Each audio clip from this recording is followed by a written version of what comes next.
Roma, la ciudad eterna.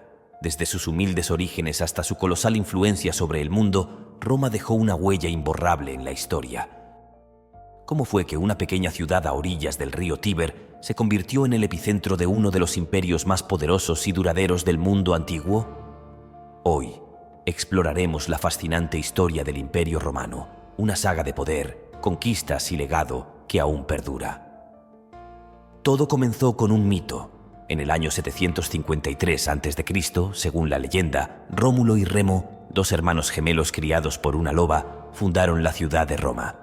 Aunque esta historia es más mito que realidad, marca el inicio de una civilización que cambiaría para siempre el curso de la historia. Roma, en sus primeros días, fue gobernada por una serie de reyes, pero en el año 509 a.C., el último rey fue expulsado y los romanos establecieron una república. Esta forma de gobierno, basada en un sistema de senadores elegidos y magistrados, fue una innovación que permitió a Roma crecer y fortalecerse. Bajo la república, Roma comenzó su expansión. Conquistaron a los etruscos al norte, a los griegos al sur y finalmente derrotaron a su mayor rival, Cartago, en las guerras púnicas. Para el siglo II a.C., Roma controlaba gran parte del Mediterráneo, desde Hispania hasta Grecia y desde el norte de África hasta Asia Menor. Entre los grandes líderes de la República, ninguno fue tan influyente como Julio César. Conocido tanto por sus dotes militares como por su ambición política, César conquistó las Galias y llevó a Roma a nuevas alturas. Pero su poder creció tanto que el Senado comenzó a temerle. En el año 44 a.C., Julio César fue asesinado por un grupo de senadores en un intento por salvar la República. Sin embargo, el asesinato de César no salvó a la República. Al contrario, desencadenó una serie de guerras civiles que terminaron con el ascenso de su heredero, Octavio, más tarde conocido como Augusto, quien se convirtió en el primer emperador de Roma en el año 27 a.C. Con Augusto nació el Imperio Romano. El reinado de Augusto marcó el inicio de la Pax Romana, un periodo de más de 2 siglos de relativa paz y estabilidad. Durante este tiempo, Roma alcanzó su apogeo, no solo en términos territoriales, sino también en cultura, arquitectura y derecho. Los emperadores que le siguieron, como Trajano y Adriano, continuaron expandiendo y fortaleciendo el imperio. Bajo el gobierno de Trajano, Roma alcanzó su máxima extensión, abarcando desde el Atlántico hasta el Éufrates y desde el norte de África hasta las Islas Británicas.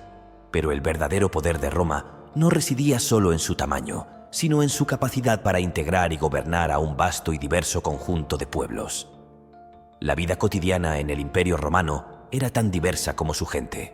En sus ciudades, la ingeniería romana permitía un nivel de vida avanzado, con acueductos que llevaban agua fresca a los hogares, baños públicos que servían como centros sociales y mercados vibrantes que ofrecían productos de todo el imperio.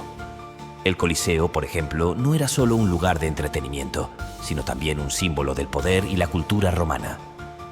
La familia y la religión eran pilares fundamentales de la sociedad romana. Los dioses del panteón romano eran venerados en templos grandiosos y las festividades religiosas marcaban el ritmo del año. Pero, a medida que el cristianismo comenzó a extenderse, especialmente después de que Constantino el Grande lo legalizó y adoptó como religión oficial, la espiritualidad de Roma cambió para siempre. A pesar de su grandeza, Roma no era invulnerable. En el siglo III, el imperio enfrentó una crisis profunda. Invasiones bárbaras, una economía en declive y luchas internas amenazaron con desmoronar el imperio. Fue en este contexto que el emperador Diocleciano implementó una serie de reformas radicales. Dividió el imperio en 2 partes para una administración más efectiva y trató de estabilizar la economía con nuevas medidas. Estas reformas, aunque temporales, ayudaron a preservar el imperio, al menos por un tiempo. Pero la división del imperio en Oriente y Occidente marcó el inicio de 2 trayectorias diferentes. Mientras que el Imperio de Oriente, con su capital en Constantinopla, continuaría durante 1000 años más como el Imperio bizantino, el Imperio de Occidente comenzaba su declive final. A medida que el tiempo avanzaba, las amenazas externas aumentaron. Los hunos, bajo el mando de Atila, los godos y otras tribus bárbaras comenzaron a invadir y asolar las fronteras del imperio.